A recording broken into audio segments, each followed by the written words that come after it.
Welcome to New Possibilities, Speak Truth to Power Without Fear.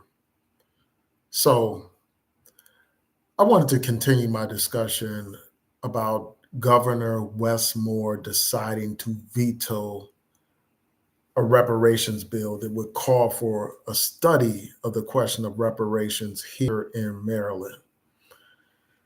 And I know it's real late, so a lot of people may not tune into this, but hopefully you'll be able to watch it on the playback.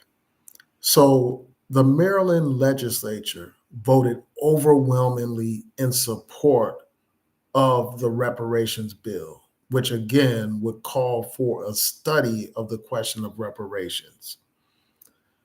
Governor Westmore waited for the longest of time to actually take action on this bill, and then he decided a few days ago to veto the bill.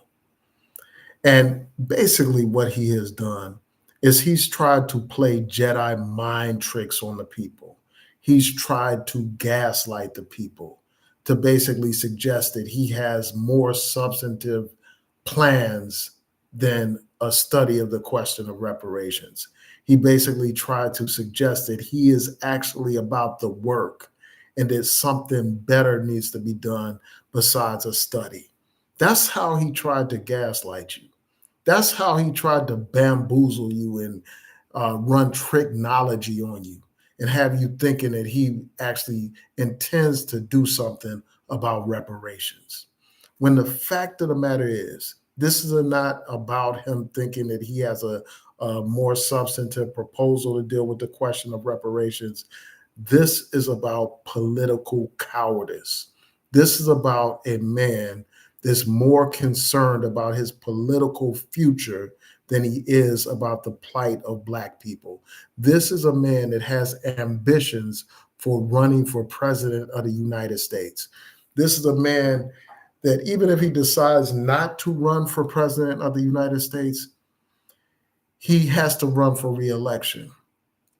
And he knows that he needs white voters in order to win a statewide election or even to compete as a presidential candidate.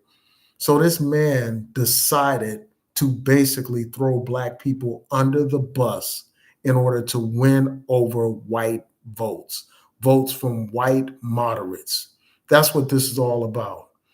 This is about him trying to show white moderates that he is willing to stand up to his own base.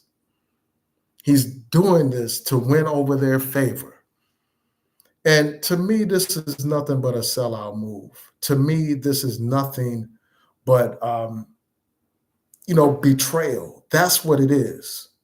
And you got all these people trying to rationalize this nonsense, trying to suggest that somehow a study of the question of reparations is only symbolic.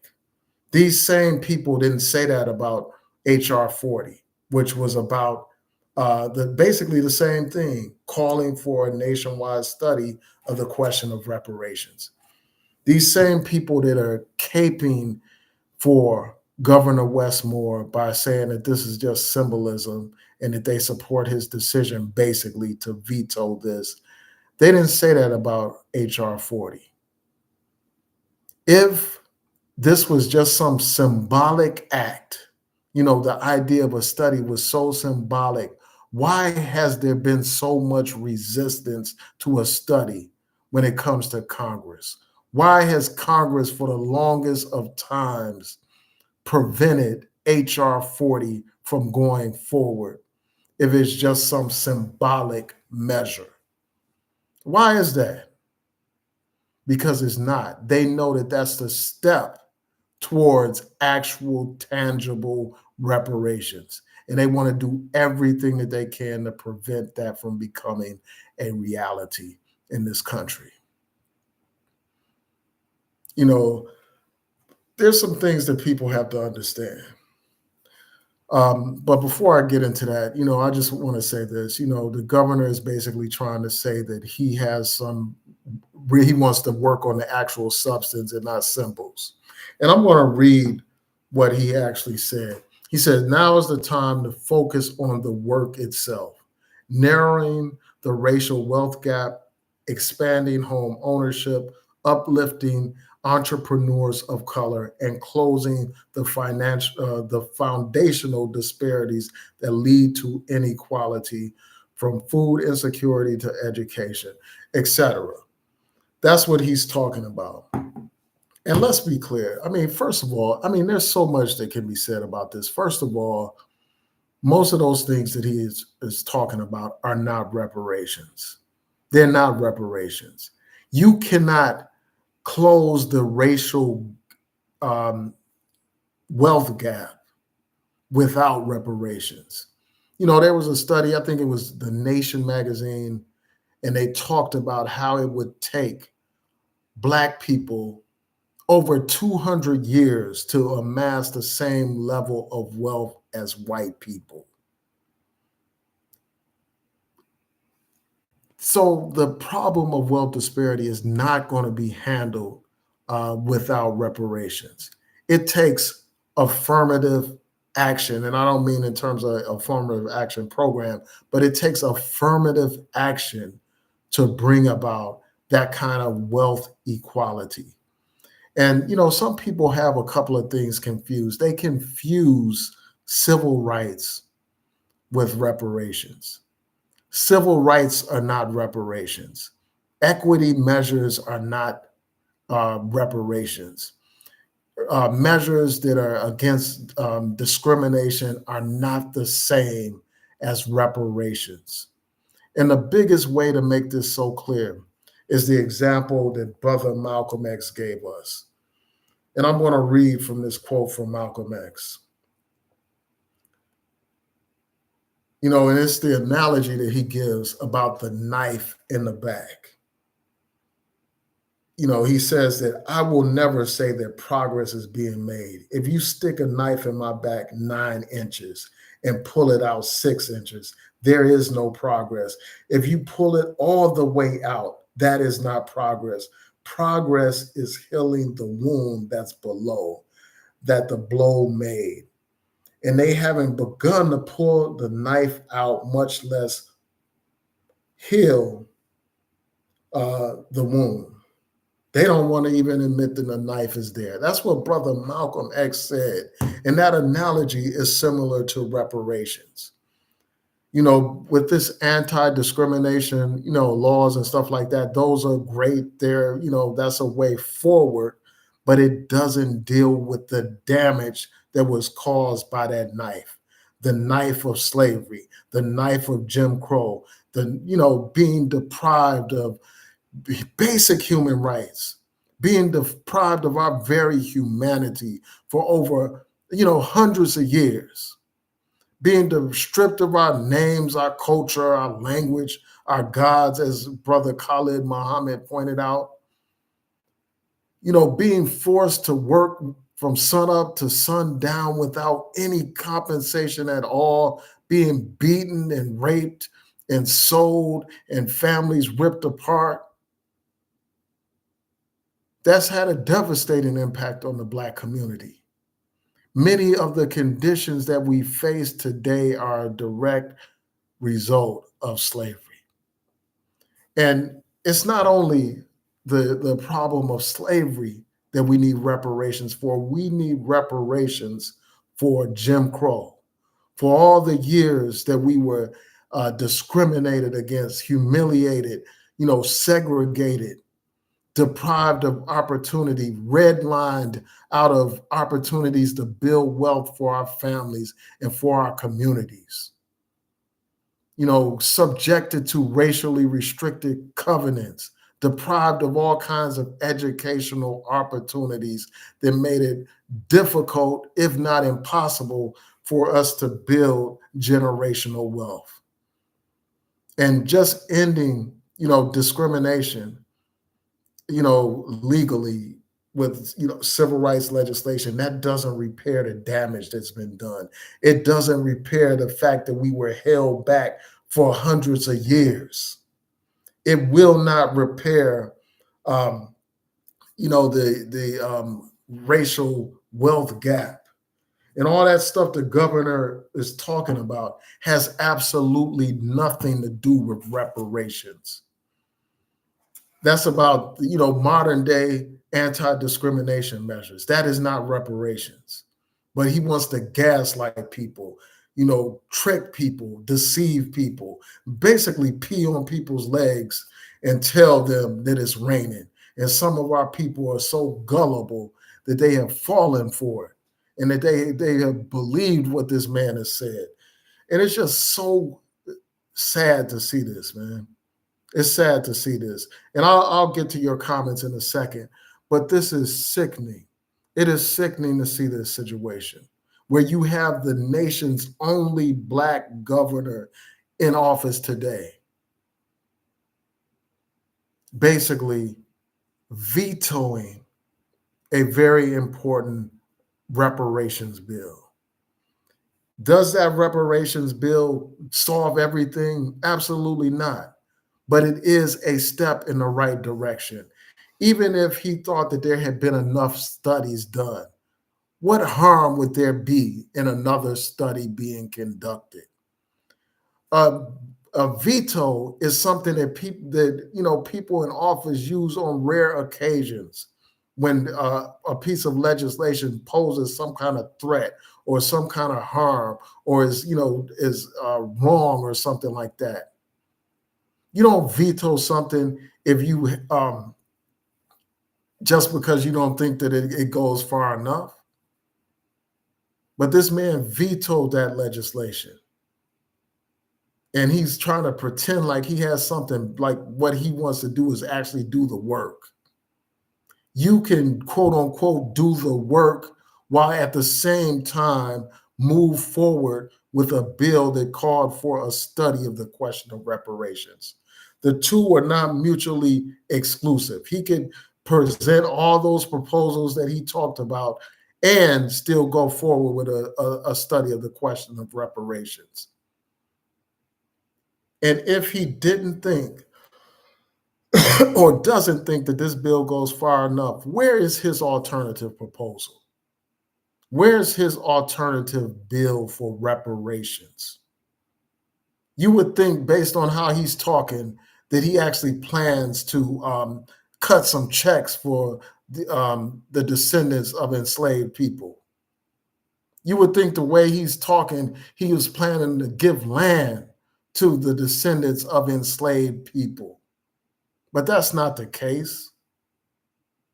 And this just has me so upset and so disappointed because too many of these politicians, they are quick to throw Black people under the bus.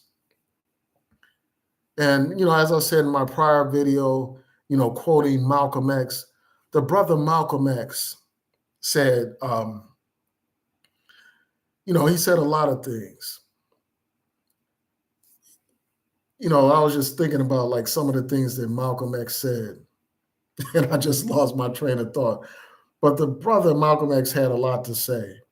And it's just a shame that with respect to this question of reparations, oh yeah, I remember now what I was going to say.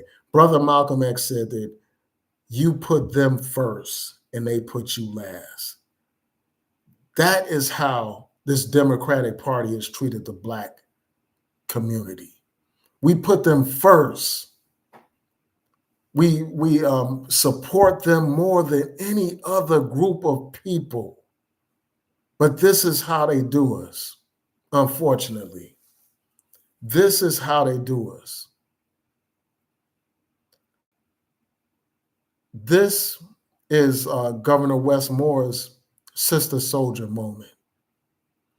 And for those of you who are not familiar with that saying, Sister Soldier moment, when Bill Clinton was running for office, he figured that he could win over white voters by disrespecting Jesse Jackson and Sister Soldier in a Black environment.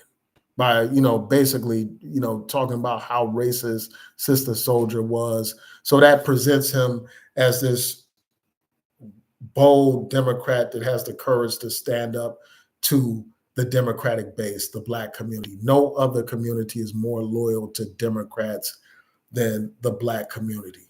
But in order to win favor with white moderates, um, Bill Clinton basically used Sister Soldier as a political football to show white moderates that he can stand up to those Black folks and to stand up to Jesse Jackson. So you have that example. And then you have the example of Barack Obama. And I'm a supporter of Barack Obama. He did some great things. But while he was in office, when Black people were making demands of President Obama, they were constantly lectured about how he is not the president of just Black America. He's the president of all America. We were told that. And I think that was a form of disrespect. It was a way to downplay the aspirations and the interests of Black people, to put Black people on the back burner while we gave Barack Obama more support than any other group of people. That's how they play with Black people. That's how they play in our faces. We give them all this support, and when we stand up for our issues, all of a sudden it's not a priority. You had Obama run in part on being the first Black president. You know, he ran on the hope and the aspirations of our people to see the first Black president. But once he got into office, we were constantly told that he is not the president of just Black America. No other group is lectured that way. And people are saying that even about Governor West. They're trying to tell us, well, he's not just the governor of the Black community. He's the governor of all of Maryland. That's how they lecture us. But when it comes to these other people, they don't say that kind of stuff. When it comes to women's rights, when women are advocating for their right to choose, those Democrats that don't tell them that that Westmore or Obama are just are for the wider community and not just for women. They don't say that to the LGBTQ plus community when they come before leadership, pressing their demands and their interests. They don't tell them, "Oh, I'm not the president for the LGBT community only. I'm the president for the United States." They don't tell them that. In fact, they refer to Obama as the first gay president because of his endorsement of LGBTQ issues. But when it comes to the Black community, we're told that, oh, he's not the president for just Black America. And when it comes to this governor, some of us want to tell Black people that, oh, he's not just the governor for Black America, he's the governor for all America. When it comes to immigrant issues, nobody tells the immigrant community or the pro-immigrant community, oh, he's not the president or the governor just for immigrants. He's the governor for all Marylanders, or he's the president for all people. They don't lecture the immigrant community like that. But that's how they treat their most loyal base. And that's how Governor West is basically treating us, running this game on us. So the other thing that I'll say, and I'm going to get to y'all in a second. The other thing that I'm going to say deals with Donald Trump. Now some people said, well, you got to be careful, because Donald Trump is in office. So you got to be careful what you do. They are saying that, oh, Donald Trump has threatened to pull away funding from states that pass any kind of reparations bills and all that kind of stuff. That's what they're saying. So you got a lot of these people that are shook, a lot of people that are scared, a lot of people that are punkified, and are basically allowing the MAGA maggots to dictate the agenda for the Black community by saying, well, you can't push for that or you can't push for this because Donald Trump may take your funding. And I just think that that's a lame excuse because Maryland has filed lawsuits against Donald Trump. Maryland has filed lawsuits against this man. Maryland has stood up to Donald Trump. Even our city of Baltimore has filed a suit against Trump to halt his undemocratic or unconstitutional actions. They weren't scared then of losing anything. Governor Moore wasn't scared of losing funding or anything like that when Maryland decided to sue over the issue of birthright citizenship and over other issues. He wasn't concerned about losing any kind of funding or any. He wasn't concerned about retaliation from Trump then. But now all of a sudden, people want to come up with that lame excuse as to why this man can't pass a reparations bill that only called for a study. This is nothing but cowardice. That's what it is. We got to make it plain and stop making excuses for these people, man. And so I want to read this quote from Martin Luther King that I think is so appropriate. Just bear with me a second.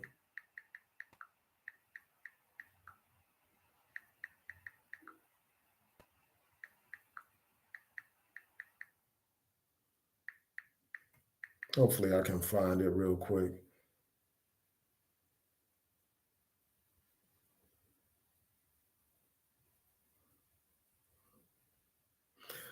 Yeah, so this is what Martin Luther King said. He said, the ultimate measure of a man is not where he stands in moments of comfort and convenience, but where he stands at times of challenge and controversy. It's easy to be an advocate for civil rights and all that kind of stuff when you don't have any real opposition. It's easy to be an advocate for reparations when you don't have any real opposition. The question is, where are you during this time, this very critical time in our history where everything is under attack? You know, our democratic rights are under attack. The Constitution is under attack. Our civil rights are under attack. But at this moment of truth, you have a governor that cowered at a moment where he could have made a powerful statement. And this reminds me of the point that I made in my last video on this subject. And that's this, man. Identity politics mean nothing if there's no substance behind it. It means absolutely nothing to have a Black elected official if that Black elected official is not going to stand up when it comes to very important Black issues. If that Black elected official is not going to push a Black agenda, then we don't need them. We don't need them in office. We simply don't. Especially when these identity politics Democrats, they use their identity to gain popularity among, the Black community, for instance. A part of the enthusiasm around Wes Moore was his racial identity, just like, the enthusiasm around Kamala Harris and Obama was in part based on the racial identity of those candidates. But yet and still, this man had a moment to make us to take action on the Black agenda after basically low-key running on his identity. But when it came time to take action on the Black agenda, this man failed miserably. And as long as there are no consequences for this type of betrayal, this stuff will continue. They will continue to throw the Black community under the bus for these white moderates that don't even respect them, that don't have any love for them.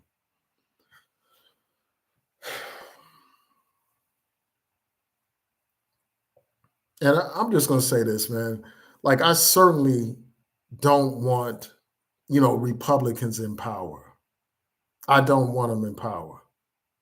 But, and I think that we need to do everything that we can to prevent that from happening, especially in light of what's happening now under this Trump administration. But with that being said, these Democrats that betray the Black community need to be challenged in the primaries by candidates that endorse our issues. I can't support any candidate that doesn't support reparations. A simple study, you can't sign a bill that calls for a simple study of the question. That's absurd to me. That's ludicrous to me. That's crazy to me.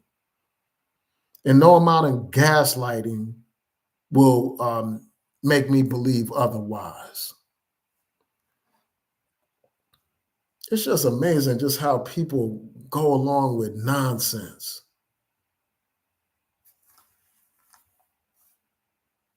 And they're just running around parroting Governor Westmore's talking points.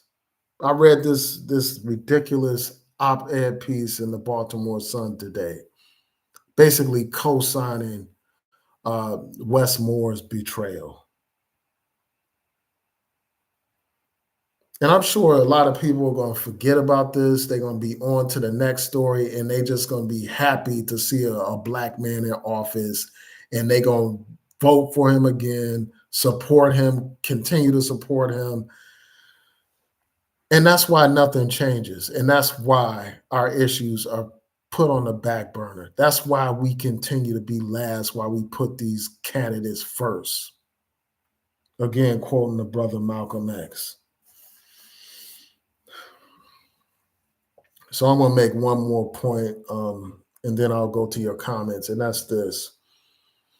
I read a lot of comments to my last video on this subject, and a lot of people were quoting Tariq Nasheed. People were quoting him even on my TikTok version of the video, quoting him and all that kind of stuff. And I want to be perfectly clear. And most people know this that are familiar with my content. I don't associate with Tariq Nasheed and this FBA movement at all. I don't have any respect for it because all that movement does is promote division among Black people. There was a time when Tariq Nasheed talked about unity among the so-called melanated people, but now his content is about promoting diaspora wars between Black people around the world. All that does is serve the interests of our oppressor. All it does is serve the interests of the colonizer. It doesn't serve our interests. It doesn't serve our interests at all. And, a lot of people are suggesting, well, the governor, Westmore, basically vetoed this because he's Jamaican, because he has Jamaican ancestry. And I just think that that's an ignorant viewpoint. That kind of viewpoint just promotes hatred against Black immigrants, bigotry against Black immigrants. This has nothing to do with him being quote unquote Jamaican. And from what I understand, I think his father or someone, one of his parents is African American or quote unquote foundational American. So that's out the window. And the other reason why, like, I reject that stuff, but before I get into that, I already articulated the real reason why this man did that. It had nothing to do with him being Jamaican. This is about political cowardice. This is about a man that's trying to run for president and trying to win over these white folks, whether he's running for president or reelection. That's what this is about.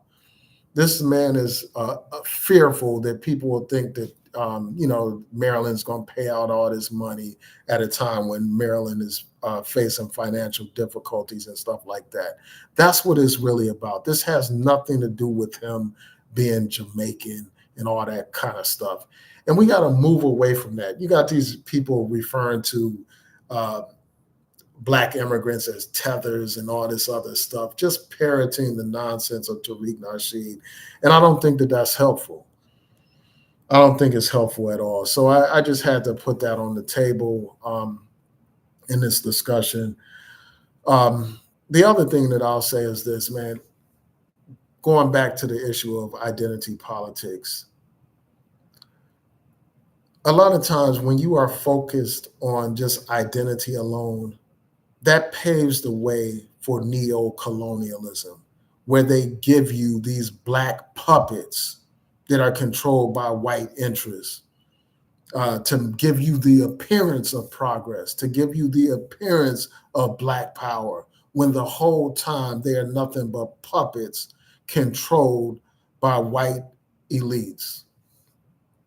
And you can tell like who they're controlled by based on where the funds are coming from. And more often than not, a lot of these quote unquote black candidates are dependent on white dollars to run for office. So they can't speak truth to power.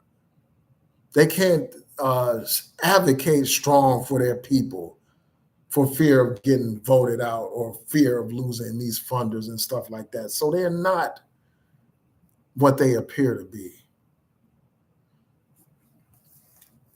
They're not at all. Man, and this is just so disappointing because I had so, I was happy to see this man elected, happy to see Maryland had their first black governor and all that kind of stuff. And this is how he does us. This is how he decides to make his mark by vetoing a reparations bill that calls for a study. All right, man, let me go to your comments.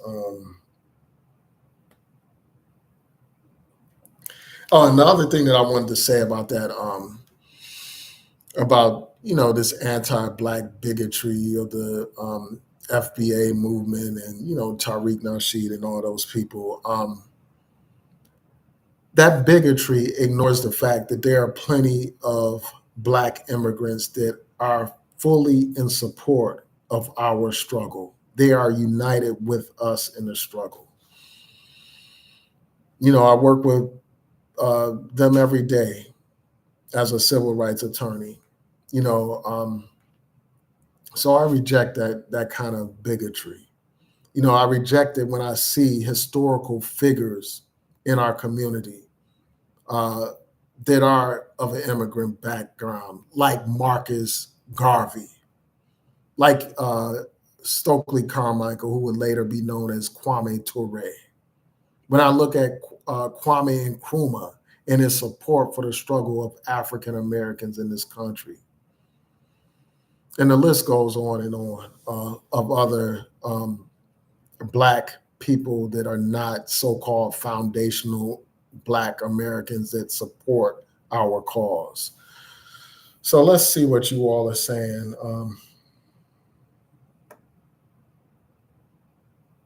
Yeah, so I responded to Pro Woman's comment. Thanks for your comment. Thanks for watching.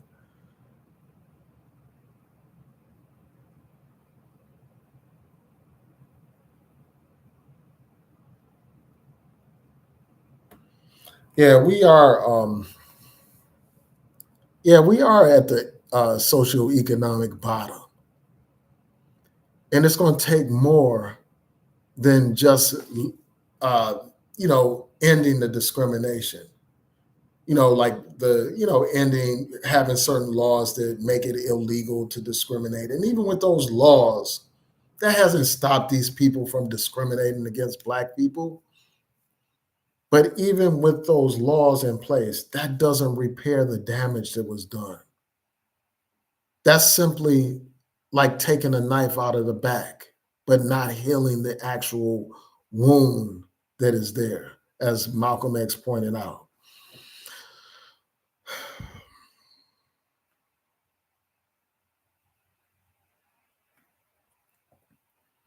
Yeah, so Truth Seeker asked about how did he rationalize his decision to vote to veto the reparations bill. Basically, he said, let me try to pull it up again. He was basically saying that this is symbolic and that there have been plenty of studies and that he's about the work. Um, and he cited all these things that are not reparations as being the work, the quote unquote work. And I'm going to pull up what he said real quick. And I want to shout out that Southern, well, South Carolina lawmaker that wanted to disinvite Westmore after he vetoed the reparations bill. But I'm going to pull up what he said.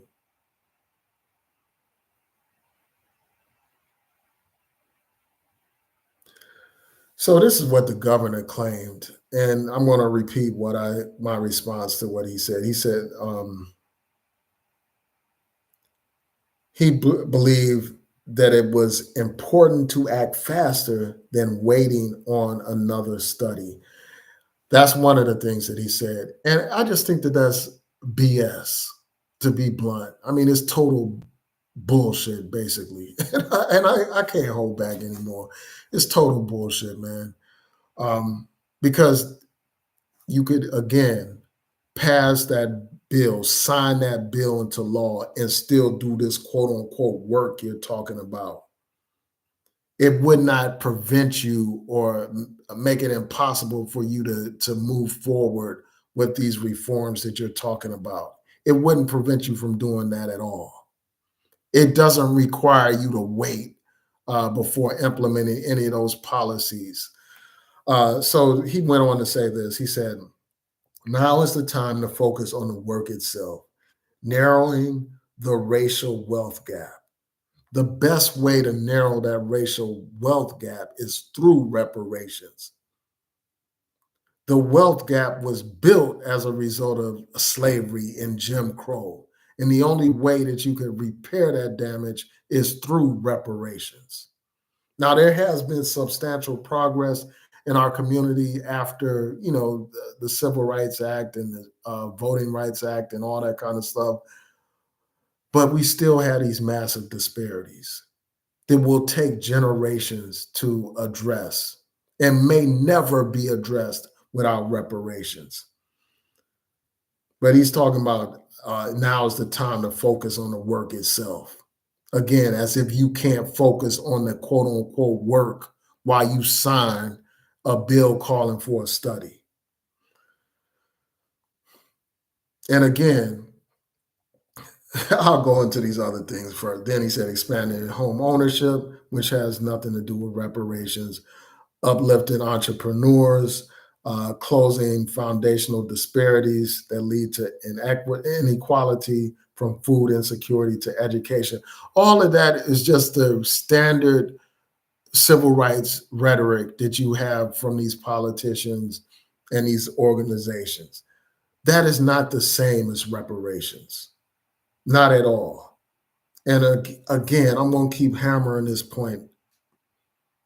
He could do all of those things while at the same time signing that reparations bill. But he doesn't want to because he has no intentions of moving in any direction towards reparations because he's scared of white folks. He's scared of losing white support. It is what it is. And it's just the thing that's even worse than him vetoing that bill is him gaslighting us with this nonsense. Peeing on us and telling us it's raining. And again, some of you are so foolish that you actually believe it.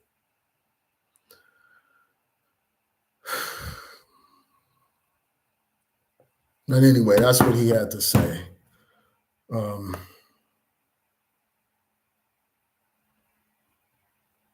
And again, like the other point with respect to that, and I'll emphasize this again, I'm sorry for repeating myself for the people that have been listening the whole time. If he had an alternative to this bill, a better alternative, or an actual proposal to provide quote unquote substantive reparations. Where is that proposal? Where is that bill? And when is he presenting it to the legislature? And on that note, I hope the legislature overrides his veto because, from what I understand, they had overwhelming support and they have the votes to override his veto. And I hope that they do so.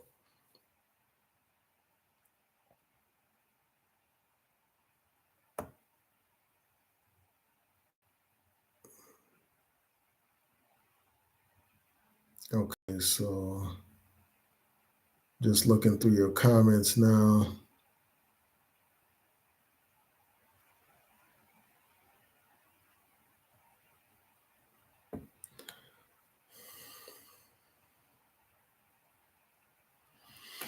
Yeah, Travi 50. Hopefully, I'm not mispronouncing your name, but I mean, I think that there's some validity to that point about building their homelands instead of coming to America. Like, I think that there's something to that.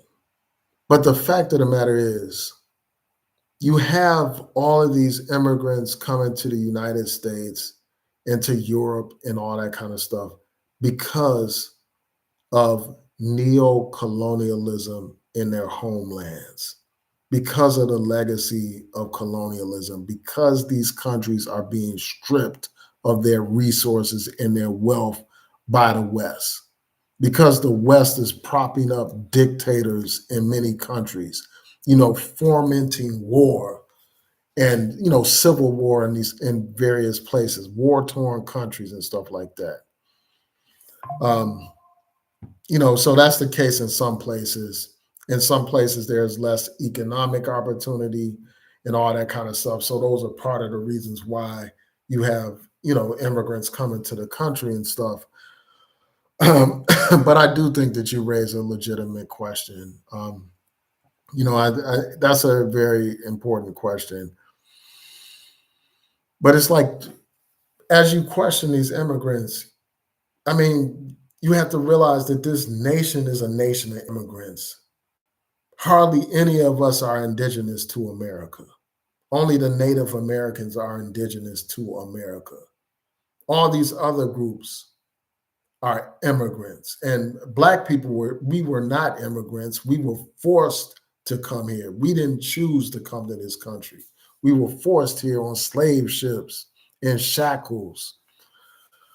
Um, but yeah, most groups here are immigrant groups. Even these white people that got so much to say about immigration, so hostile to immigration. Many of them are immigrants, recent immigrants at that, first and second generation immigrants, while they want to slam the door to America in the faces of other immigrants.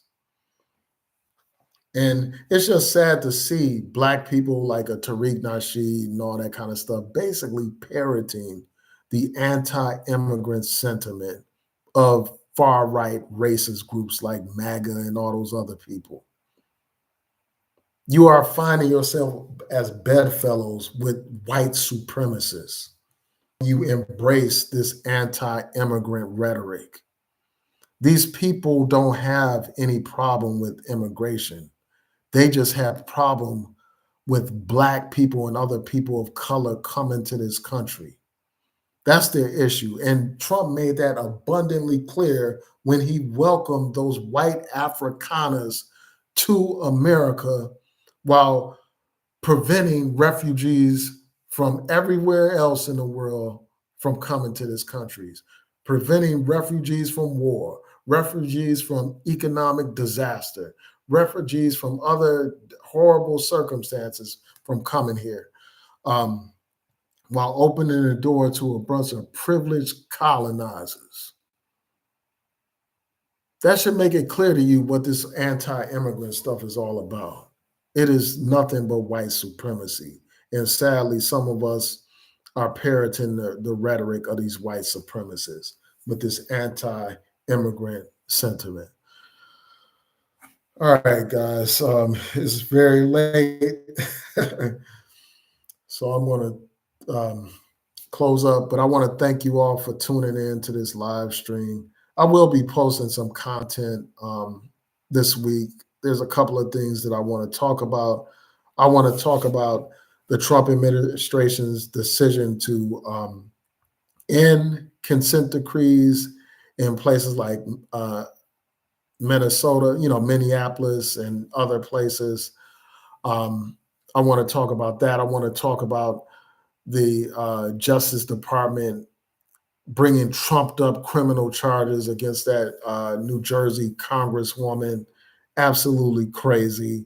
And I want to talk about Trump's meeting with the president of South Africa and promoting this false narrative of white genocide. So there's a lot to talk about. And for those of you who don't know, this will be my last statement before I close out. For those of you who don't know, um, we have a book club, New Possibilities Book Club. We meet on the last Sunday of each month. And our next meeting will be next month. We're not meeting this month, but we will be meeting next month. And I encourage you to follow us on Facebook and to join our discussions. Oh yeah, and I may do a video about the Diddy trial. I may do a live stream about that sometime this week. This is a jam-packed week, but I may do a live stream about that. And thanks for bringing that up, Pro Woman. There's a lot to say about that. Um, a lot that I can talk about with respect to that. So with that, and I would like to do something on centers. I did a video about it, but I would love to have a live discussion about centers. All right, everybody. So with that, I'm going to say peace and blessings. Have a good evening, and turn on your notification bell so that way you will know when I go live and when I post my content. Please rate, comment, subscribe, like the video, share the video. Again, hit that notification bell so that you'll know when I post new content. Peace and blessings, and thank you for tuning in.